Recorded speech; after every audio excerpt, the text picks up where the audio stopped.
Hello everyone, this is the Emblem 2114, and today I am going to be showing you three creations that I have here in my Redstone slash experimental test sort of world. Um, First of all, I have this right here, which is here, hold on. I have to fill up these dispensers with, oh, never mind. They are all full. Okay. So those dispensers are filled with zombies, and I'm going to set the time to night so that we can spawn ourselves some zombies here. It's going to be loud, and they're not wanting to spawn. This spawner isn't working. So I will just spawn a bunch of them. It's going to be really loud. And then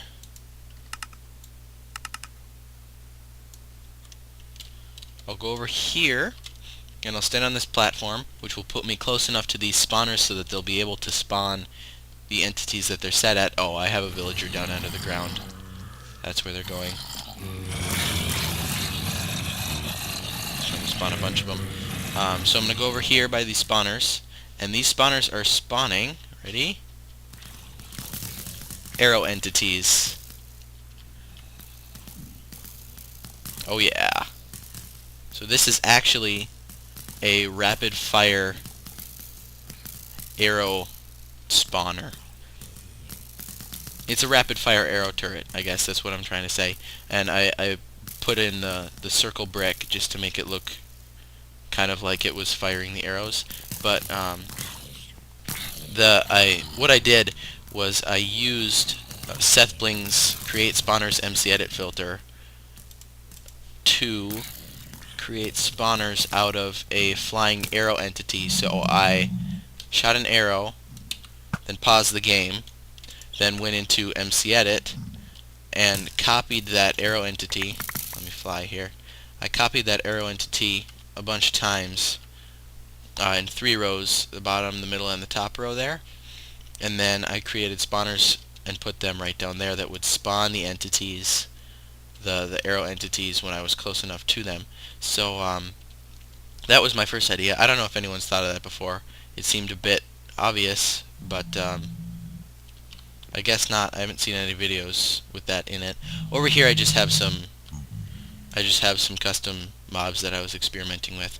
But this is the second one that I'm going to show you. I'm going to give myself a sword here so I can kill off this zombie. I'm going to leave it nighttime just because. So this is a timer system, and I also use MC Edit's Seth Bling's Create Spawners MC Edit filter. I will link to his website in the description so you can find all those videos and all those filters.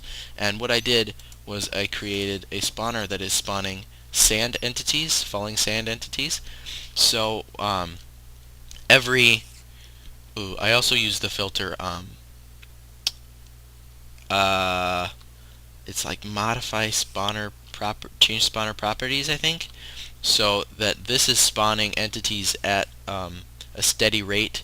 I think it's one every minute or so, one every 2 minutes. But since it's spawning one every 2 minutes, they're piling up, and the time that they're piling up is evenly distributed. So this can actually be used for a timer system. I think my first video that I ever put out was on a timer system for a new map that I was creating. So this is a much more compact, much more improved timer system. So let's get ourselves a redstone lamp, and I do have the most recent snapshot. That's 13W01A, and that's why you see all the redstone stuff in my inventory. Plenty of good videos about that. I'm not going to go over those right now. Well, kind of.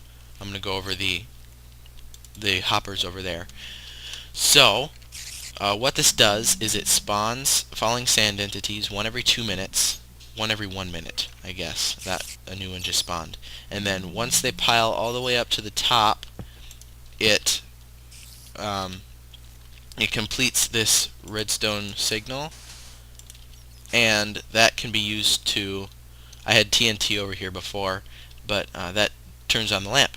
So as soon as it finishes, or as soon as it's spawned so many entities, certain milestones appear. So what you could do with this potentially is, in an adventure map or a PvP map even, it could be set up as the timer system, so you have a certain amount of time to capture a flag or something, and have these hooked up to command blocks. So if you had these going every minute, you could say put one right here that says you have 2 minutes remaining. Actually, it would have to be right here. Put a command block right there with a circuit that would be completed with this piece of sand, and the command block would say you have 2 minutes remaining. Or at the very beginning, the timer has started, you have 10 minutes remaining.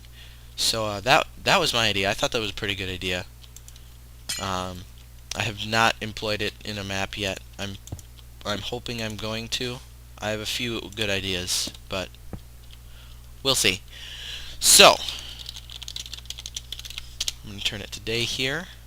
Just kill off some mobs. You saw I'm using this. Whoop. There's a mob down here in my TARDIS. A creeper. Come here.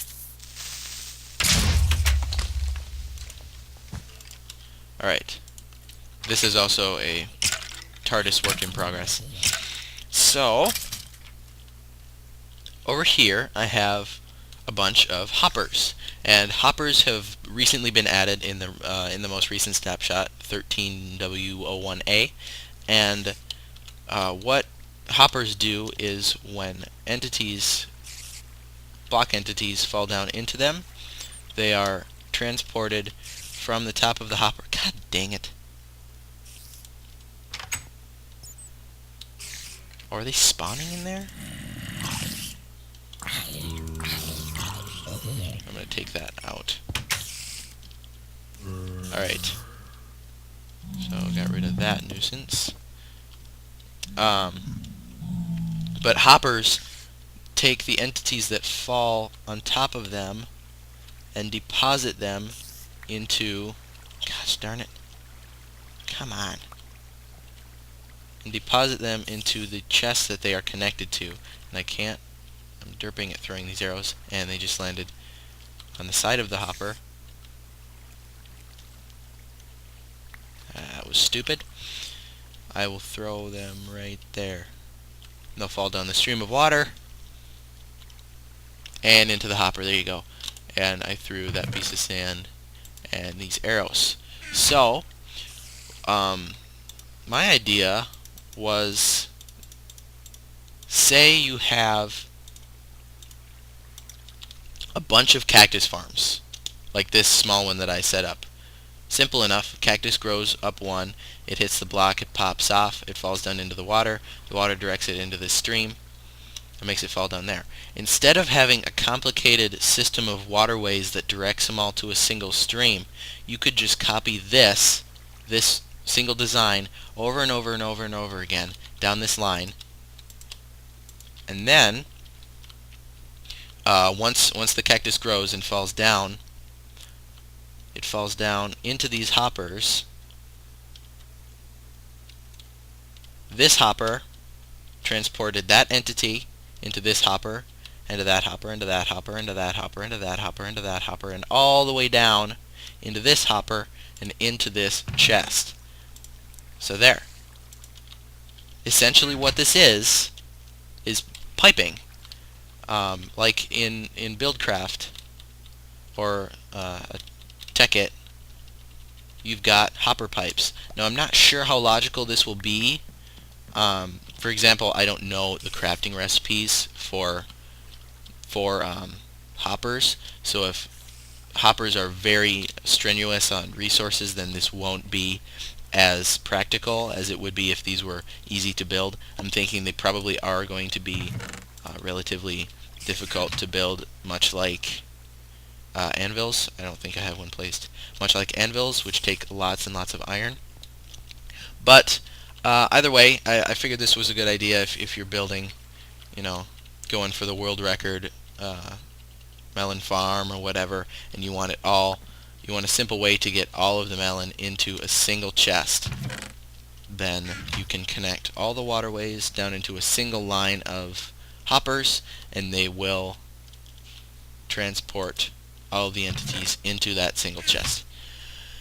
So, that's about it for now, guys. I hope you enjoyed this video. If you did, feel free to give me a like or a favorite or a comment, even a subscription. I have my first 20 subscribers, and they will get my single player world map, but that does not mean that in the future my subscribers will get, well, I'm mixing up my words.